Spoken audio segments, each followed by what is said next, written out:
How are you all? Hope you all are doing very good. Let's start a new chapter today of class 4th, which is chapter number 9 about force, work, and energy. Okay, and the very first topic of this chapter is about force. What is it? Force is a push or a pull. Most of our activities are done using a push or a pull. In other words, using force, force can do many things. Okay, force क्या है? एक push या पुल. ठीक है, जब भी आप किसी ऑब्जेक्ट को पुश कर रहे हो या अपनी तरफ पुल कर रहे हो, that is the condition where you are applying a force. ठीक है, अब बहुत सारी ऐसी एक्टिविटीज हैं जो इसी पुश या पुल की वजह से होती है, यानी कि जब हम उन पर फोर्स अप्लाई करते हैं तभी वो एक्टिविटीज हो सकती हैं. अब फोर्स के थ्रू बहुत सारी चीजें करी जा सकती है, जैसे कि फोर्स के through we can are able to move things. जैसे एग्जाम्पल गिवन है, आप अपने हैंड्स के थ्रू यहाँ पे क्या कर रहे हैं, एक कार्ट को पुल कर रहे हैं. दैट मीन्स आप यहाँ पे फोर्स अप्लाई कर रहे हो जिसकी वजह से कार्ट मूव कर रहा है. Okay, next is it can stop a moving object. एक फोर्स अप्लाई करने से आप किसी एक मूविंग ऑब्जेक्ट को स्टॉप भी कर सकते हो, उसके मूवमेंट को रोका जा सकता है by applying force. Example, you stop a moving ball. Okay, आप अपने हैंड्स के थ्रू फोर्स अप्लाई करके एक मूविंग बॉल को स्टॉप कर सकते हो, लाइक इन दिस पिक्चर. ठीक है, now next is what, it can change the direction of a moving object. Force के थ्रू एक मूविंग ऑब्जेक्ट के डायरेक्शन को चेंज किया जा सकता है, जिसके एक बैट्समैन जब उसकी तरफ जो बॉल आती है, बैट्समैन अपने बैट के थ्रू उसे हिट करके उस मूविंग बॉल के डायरेक्शन को चेंज करता है.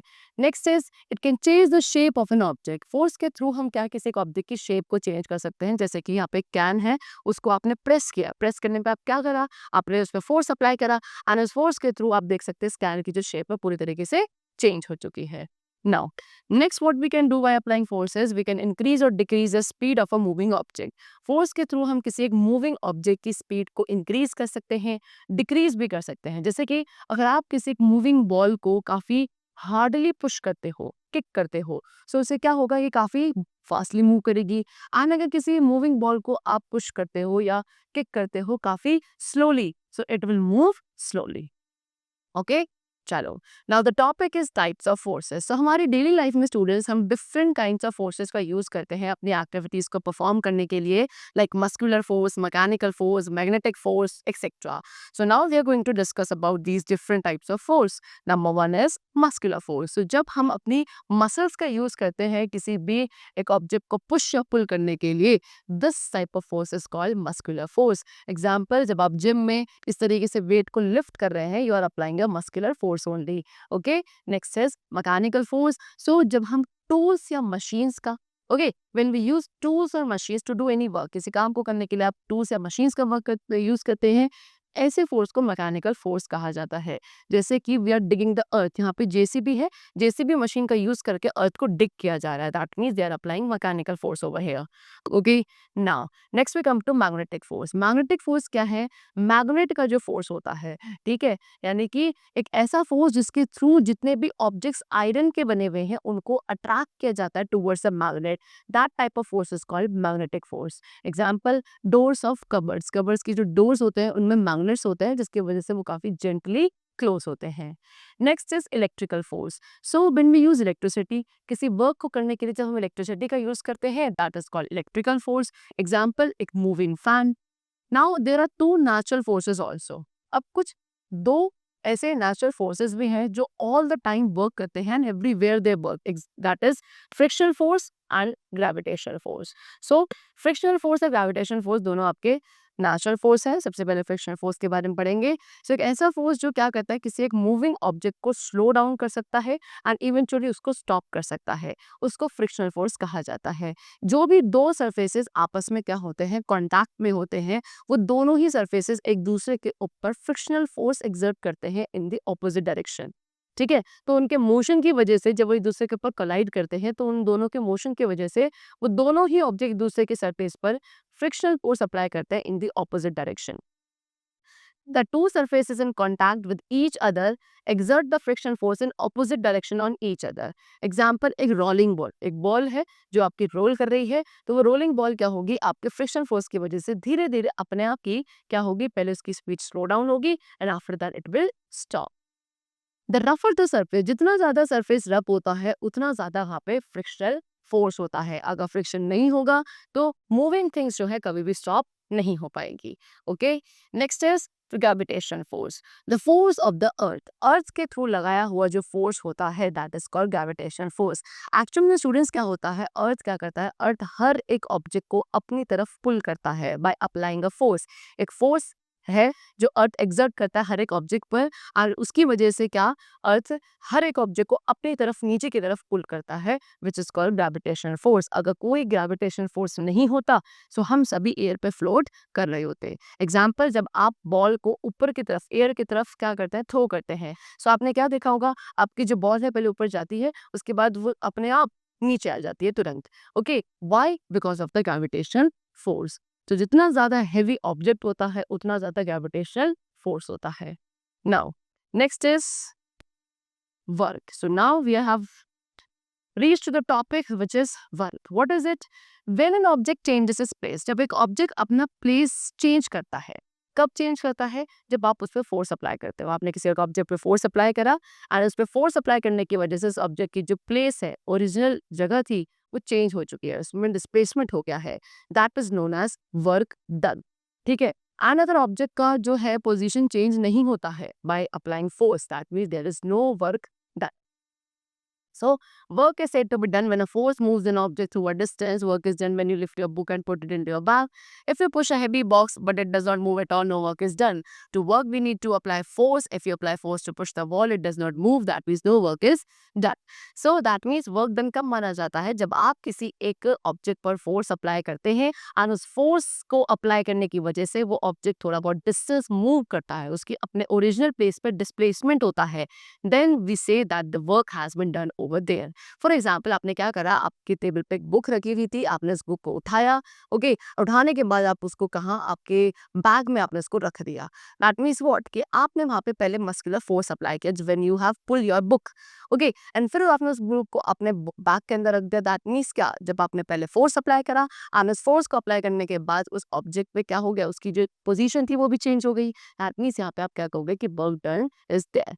ओके, लेकिन क्या होता है, एग्जाम्पल आप अभी ये ले सकते हैं, जैसे कि मान लो आप क्या कर रहे हो, एक वॉल को पुश कर रहे हो, सो वॉल को पुश करने पे you are applying force over there, आप अपना फुल मस्कुलर फोर्स वहाँ पे अप्लाई कर रहे हैं, लेकिन आपके फोर्स अप्लाई करने के बाद भी वो वॉल क्या नहीं कर रही है, मूव नहीं कर रही है। दैट मीन्स आप यहाँ पे क्या नहीं कहेंगे, फोर्स अप्लाई हुआ लेकिन डिस्टेंस नहीं हुआ, डिस्टेंस कवर नहीं हुआ, डिस्प्लेसमेंट नहीं हुआ, that means there is no work done.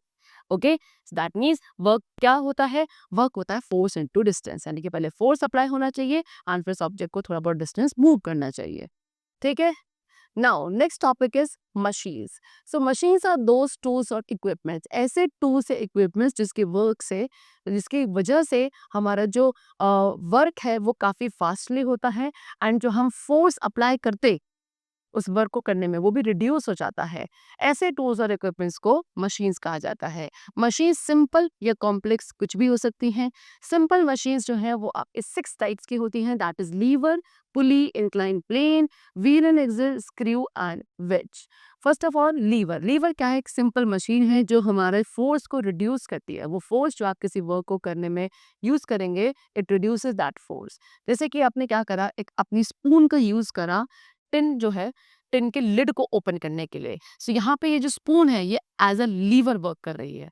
ठीक है, एग्जाम्पल, सॉरी, सेकेंड इज पुली। पुली क्या है, अगेन एक ऐसी व्हील जिस पे ग्रूव्स होते हैं एंड साथ में एक रोप होती है जिसके थ्रू हम हैवी लोड्स को इजीली लिफ्ट कर सकते हैं। पुलिस को यूज किया जाता है अलोन, या तो आप इसे खाली अकेला यूज कर सकते हैं या फिर कॉम्बिनेशन भी यूज किया जा सकता है। जैसे कि जब आप रोप को पुल डाउन करते हैं, नीचे की तरफ ले जाते हैं, तो यहाँ पे जो फोर्स की डायरेक्शन है वो पुली के थ्रू रीडायरेक्ट होती है। आपने देखा होगा बेल्स पे, कुएं पे जो क्या होते हैं यूजुअली पुलिस देखे जाते हैं। Next is wheel and axle. Wheel and axle भी एक सिंपल मशीन है जिसके अंदर एक व्हील होती है जो कि एक छोटी सी रॉड के साथ अटैच्ड होती है, और उस रॉड को आप क्या कहते हैं, एक्सल कहते हैं। अब ये दोनों ही पार्ट्स आपस में एक साथ ही रोटेट करते हैं। ऑलमोस्ट जितने भी व्हीकल्स हैं सब में wheel and axle is there. Next we come to incline plane. Incline plane क्या होता है, एक स्लोप होता है। किसी भी एक ऑब्जेक्ट को इंक्लाइन प्लेन के थ्रू मूव करना, चाहे वो आप नीचे की तरफ मूव करवाना चाह रहे हैं, ऊपर की तरफ मूव करवाना चाह रहे हैं, सो इसके थ्रू वो काफ़ी इजी हो जाता है। जितना ज़्यादा स्लोप स्टीपर होता है उतना ज़्यादा क्या है, उसमें आपको फोर्स कम अप्लाई करना पड़ता है ऑब्जेक्ट को मूव करने के लिए। Next is screw. स्क्रू एक अगेन क्या है, इंक्लाइंड प्लेन की ही फॉर्म है। ये क्या करता है कि ये दो ऑब्जेक्ट्स को आपस में जॉइन या अटैच करता है वेरी टाइटली। इंक्लाइंड प्लेन जो कि एक रॉड के अराउंड होगा उसको आप स्क्रू कहेंगे। Next is veg. वेज क्या है, दो इंक्लाइंड प्लेस, जो दो inclined place back to back आपस में क्या होंगे, प्लेस्ड होते हैं, ऐसे कॉम्बिनेशन को वेज कहा जाता है। वेज की जो एक एज होती है वो शार्प होती है, एंड इसके थ्रू हम क्या कर सकते हैं, शार्प एज का यूज करके आप किसी भी ऑब्जेक्ट को स्प्लिट कर सकते हो। Example, knife. Knife is an example of wedge only. Okay, चलो, see they have shown you this is wheel and axle, this is an inclined plane, screw and wedge. Now, the next topic is energy. What is it? Energy is the power which helps to execute the work. एक ऐसी power जिसके through कोई भी work को execute किया जाता है, that is known as energy. अब कोई भी वर्क को करने के लिए वी नीड एनर्जी, एंड ये एनर्जी हमें कहाँ से मिलती है, फूड से मिलती है, राइट। विदाउट एनर्जी, बिना एनर्जी के कोई भी वर्क को नहीं किया जा सकता। अब एनर्जी हमें वॉक, टॉक, ईट, कुक एक्सेट्रा हर एक एक्टिविटी के लिए एनर्जी की रिक्वायरमेंट होती है। एनर्जी की वेरियस फॉर्म्स है, like heat energy, electrical energy, chemical energy, mechanical energy and muscular energy. And plus what कि ये जो एनर्जीज हैं ये अपनी फॉर्म्स को चेंज भी कर सकती हैं from one to the another. Like electrical energy को आप light energy and heat energy में चेंज कर सकते हैं। इलेक्ट्रिकल एनर्जी के through we are able to operate the different types of machines. So they have given an example, कि electric energy को heat and light energy में convert किया जा सकता है, केमिकल एनर्जी को काइनेटिक एंड हीट एनर्जी में, देन मैकेनिकल एनर्जी को इलेक्ट्रिकल एनर्जी में, heat energy into electrical energy. Okay, so these are the different ways by which we can change one form of energy into the another. Next and last topic is sources of energy. So energy के क्या different sources हैं? Number one, sun. Sun जो है, जितनी भी energy इस अर्थ पे है उन सभी डिफरेंट टाइप्स ऑफ एनर्जी का क्या है, मेल सोर्स है। ओके, यानी कि जो एनर्जी आपको सन से मिलती है उसको आप सोलर एनर्जी कहते हैं, विच इज द मेल और the primary source of energy. Next we come to green plants. Green plants use solar energy to prepare food. जैसे कि अब ग्रीन प्लांट्स है, ग्रीन प्लांट्स क्या करते हैं, इसी सोलर एनर्जी का यूज करते हैं फूड प्रिपेयर करने के लिए। सोलर एनर्जी के अंदर क्या होती है, लाइट एनर्जी होती है एंड हीट एनर्जी होती है, एंड उसके बाद सोलर एनर्जी का आप यूज इलेक्ट्रिसिटी प्रोड्यूस करने के लिए भी आज के टाइम पे कर रहे हैं।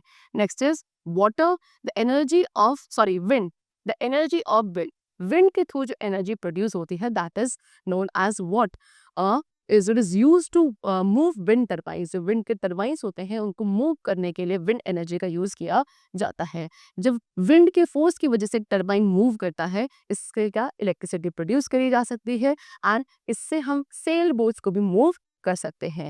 And the last is water, falling water. जब एक वाटर क्या है, जब वाटर एक हाइट से फ्लो करता है, फॉल करता है, ठीक है, इससे एक एनर्जी प्रोड्यूस होती है, और उस एनर्जी को प्रोड्यूस करके आप इलेक्ट्रिसिटी भी प्रोड्यूस कर सकते हैं। Okay, chalo. So that's all for the chapter. It's completed. We have discussed the different concept of force, work, machines, and the different forms of energy also. Okay, chalo. Let's meet very soon in the next class. Till then, take care and thanks to everyone.